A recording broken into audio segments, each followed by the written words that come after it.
Hi everyone, ഇന്ന് നമുക്കൊരു paper wallet ഉണ്ടാക്കാം. അതിന് വേണ്ടിയിട്ട് നമുക്ക് ആദ്യം തന്നെ ഒരു കളർ പേപ്പർ എടുക്കാം.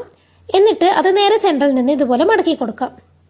അപ്പം അവിടെ ഒരു മടക്ക് വീഴുമല്ലോ, അതിനനുസരിച്ച് രണ്ട് സൈഡിൽ നിന്നും ആ മടക്കിലേക്ക് നമുക്ക് മടക്കി കൊടുക്കാം. ഈ വീഡിയോ കാണുമ്പോൾ നിങ്ങൾക്ക് ശരിക്കും മനസ്സിലാവും. ഇതുപോലെ നമ്മൾ രണ്ട് സൈഡിൽ നിന്ന് മടക്കിയെടുക്കാം. എന്നിട്ട് ഏതെങ്കിലും ഒരു സൈഡിൽ നിന്ന് മുകളിലോട്ടേക്ക് മടക്കുക. ഇനി പേപ്പറിൻ്റെ രണ്ട് സൈഡിൽ നിന്നും ബാക്കോട്ട് 1 സെൻറ്റിമീറ്ററോ 1.5 സെൻറ്റിമീറ്ററോ അളവിൽ മടക്കിയെടുക്കുക. ഇതുപോലെ 1-1.5 സെൻറ്റിമീറ്റർ അളവിൽ ഇതുപോലെ രണ്ട് സൈഡിൽ നിന്നും ഒരുപോലെ മടക്കിയെടുക്കുക.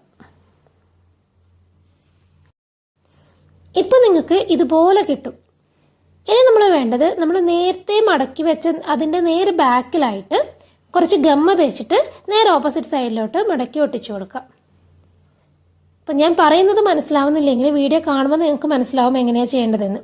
ഇതുപോലെ ഒന്ന് ഗമ്മ തേച്ചിട്ട് നേരെ അതിൻ്റെ ഓപ്പോസിറ്റ് സൈഡിലോട്ട് ഇതുപോലെ ഒന്ന് ഒട്ടിച്ചു കൊടുക്കാം.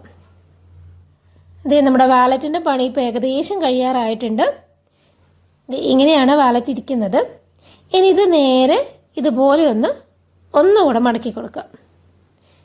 നമ്മുടെ വാലറ്റ് ഇവിടെ റെഡി ആയിട്ടുണ്ട്. ഇനി നമുക്ക് വാലറ്റ് കുറച്ച് ക്യൂട്ടാക്കാൻ വേണ്ടിയിട്ടുള്ള കാര്യങ്ങളൊക്കെ ചെയ്യാം. അതിന് വേണ്ടിയിട്ട് ഒരു ചെറിയൊരു പേപ്പറിൽ ഒരു കുഞ്ഞു പിക്ചർ വരച്ചെടുത്തിട്ടുണ്ട്. അത് നല്ല രീതിയിലൊന്ന് മാർക്കർ വെച്ച് ഹൈലൈറ്റ് ചെയ്യാം. എന്നിട്ട് ഇഷ്ടമുള്ള കളറൊക്കെ കൊടുത്ത് ക്യൂട്ടാക്കി എടുക്കാം.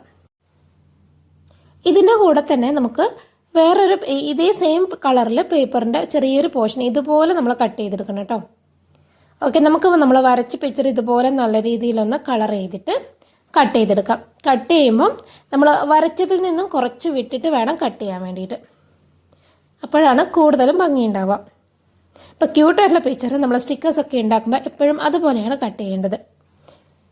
ഞാനിവിടെ കളർ പെൻസിൽ എടുത്തിട്ടുണ്ട്, ക്രയോൺ എടുത്തിട്ടുണ്ട്. ഏതായാലും സ്കെച്ചും മാർക്കറൊന്നും ഞാൻ യൂസ് ചെയ്തിട്ടില്ല. മാർക്കർ യൂസ് ചെയ്തത് ആ പിക്ചർ ഒന്ന് ഹൈലൈറ്റ് ചെയ്യാൻ വേണ്ടി മാത്രമാണ് കേട്ടോ.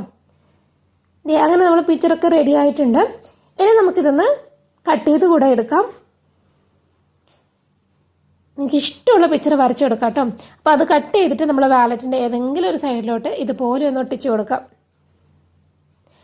ഇതിന് ശേഷം നമ്മൾ നേരത്തെ കട്ട് ചെയ്ത് വെച്ച കുഞ്ഞു പേപ്പർ ഉണ്ടല്ലോ, അത് നമുക്ക് ഇവിടെ ആയിട്ട് ഒട്ടിച്ചു കൊടുക്കാം. അത് ഇതുപോലെ സൈഡിലൊക്കെ മാർക്കർ വെച്ചിട്ട് ഒന്ന് ഹൈലൈറ്റ് ചെയ്ത് കൊടുത്തിട്ടുണ്ട് കേട്ടോ.